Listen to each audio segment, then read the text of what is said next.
कभी किसी के साथ कुछ गलत होता है और तुम्हारे अंदर एक अजीब सी बेचैनी उठती है, एक फीलिंग आती है कि ये जो हो रहा है ये गलत है, ये नहीं होना चाहिए। यही फीलिंग, यही इंस्टिंक्ट जस्टिस को रिफ्लेक्ट करती है। और ऐसा नहीं है कि ये इंस्टिंक्ट सिर्फ तुम्हारे अंदर है, बल्कि हर इंसान इसे फील कर सकता है।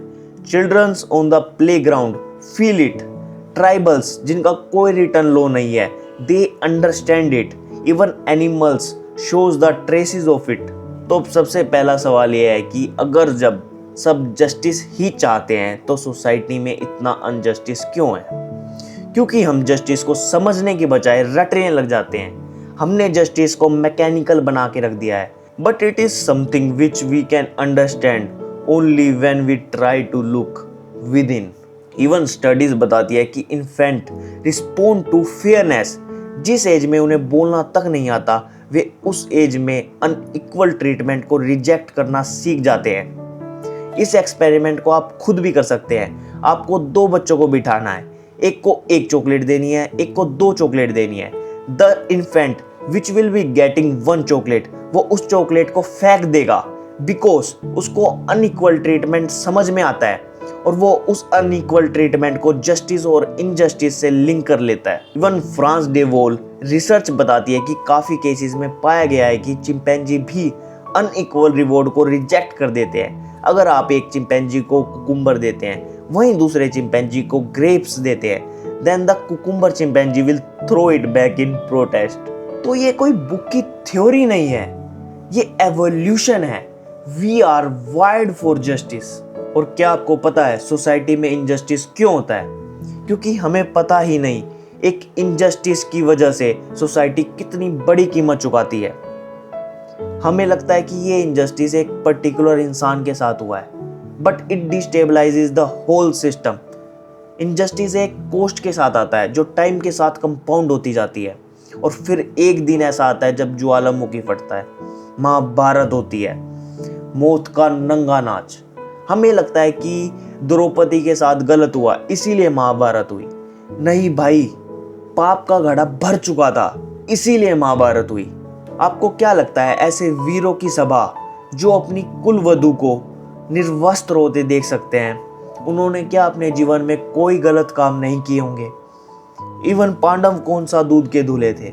आप उनके मोरालिटी के स्टैंडर्ड्स ही देखोगे तो आपको समझ में आ जाएगा। एक इंसान जो जुआ खेलता है और उस जुए में अपनी पत्नी को दांव पे लगा देता है, उसे धर्मराज की उपाधि दी जाती है। इसी चीज से आप अंदाजा लगा सकते हो कि समाज किस स्थिति पे पहुंच चुका था, जो पूरे कुरुवंश के विध्वंस का कारण बनता है। सब मारे जाते हैं। और अगर आप ध्यान से देखोगे तो पांडव भी तो मरे ही पड़े थे। और आप मुझे खुद सोच के बताओ कि वर्ल्ड वॉर 2 होने का कारण क्या था, रीजन क्या था? अगर आप देखोगे तो इसकी जड़ें वर्ल्ड वॉर 1 में ही छिपी हैं। वर्ल्ड वॉर 1 के बाद जर्मनी के साथ एक ट्रीटी की जाती है, ट्रीटी ऑफ वर्सलिस। वो कोई ट्रीटी नहीं थी, वो कोरी जिल्लत थी, टॉप लेवल ह्यूमिलिएशन। एक पूरे देश को जलील किया जाता है, उन्हें गिल्टी फील कराया जाता है, उनसे उनकी डिग्निटी छीन ली जाती है। और जो उन्हें भुगतान करना होता है वो इस लेवल पे था कि उनकी पूरी इकोनॉमी डिस्ट्रॉय हो जाती है। तो हिटलर ने सिर्फ उस गुस्से का फायदा उठाया था। तोप में तो ऑलरेडी आग लग चुकी थी, हिटलर ने सिर्फ सही टाइम पे उसमें बारूद डाला था। तो सोच के देखो, एक गलत ट्रीटी 7 करोड़ लोगों को खा जाती है। एंड डिस्क्लेमर, मैं हिटलर को निर्दोष या जस्टिफाई नहीं कर रहा हूँ, सिर्फ मैं एक पर्सपेक्टिव समझाने की कोशिश कर रहा हूँ कि इनजस्टिस के क्या रिपरकशन हो सकते हैं। तो अब आपने समझ लिया है कि इनजस्टिस को अवॉइड करने के क्या रिपरकशन हो सकते हैं। Now you are in the right state of mind to understand what is justice. तो इस चीज को हम 3 थिंकर्स की हेल्प से समझने की कोशिश करते हैं। First one is Plato. Plato बोलता है कि justice is when everyone plays their proper role. Plato बोलता है कि एक सोसाइटी में हार्मनी जब ही हो सकती है जब सब अपना अपना रोल प्रॉपरली निभाएं। और फिर एक सवाल उठता है कि who will decide the role? कौन डिसाइड करेगा कि किसका क्या रोल है? तो इसी चीज पे फिर रोल्स बात करते हैं। रोल्स बोलते हैं कि justice is when you would design if you didn't know where you would be born. Rawls बोलते हैं कि अगर तुम्हें नहीं पता कि तुम अमीर खानदान में जन्म लोगे या फिर गरीब, तुम अपर कास्ट में जन्म लोगे या फिर लोअर कास्ट में, तुम एज अ मैन पैदा होगे या वुमेन, तो तुम कैसी सोसाइटी चाहोगे, तुम किसके लिए कैसे रूल्स बनाओगे। और ये उसकी कोई थ्योरी नहीं थी, ये उसकी वेल ऑफ इग्नोरेंस थी। वो सिर्फ जानना चाहते थे। अगर इंडियन कॉन्टेक्स्ट में देखो, रोल्स का सवाल है कि अगर तुम्हें नहीं पता तुम एज अ ब्राह्मण पैदा होगे या एज अ दलित, तुम मैन पैदा होगे या एज अ वुमेन, तुम बिहार में पैदा होगे या फिर साउथ मुंबई में, तो तुम इंडिया का सिस्टम कैसा चूज करोगे। इसके बारे में जरूर सोचना और बताना।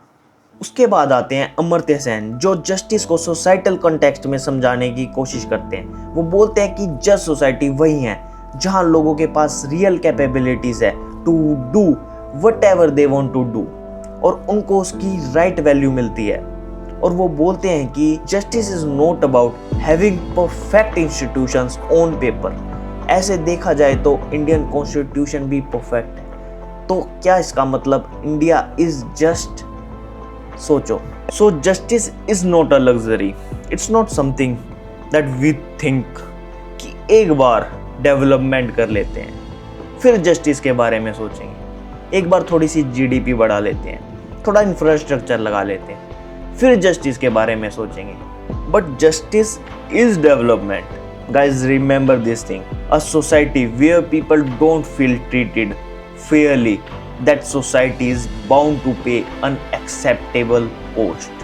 तो अब मैं लास्ट में आपसे एक अनकंफर्टेबल सवाल पूछने वाला हूँ। आप मुझे सोच के बताओ कोई एक ऐसा इनजस्टिस जो तुमने अपनी लाइफ में देखा, अब मे बी अपने गांव में, अपने स्कूल में या फिर अपने घर, तो आपने उसके बारे में क्या किया? आपने उसके खिलाफ आवाज़ उठाई या फिर आप भी उस सभा में बैठे थे जहाँ पे सब मौन थे, सब ने इनजस्टिस होते हुए देखा, सिर्फ देखा।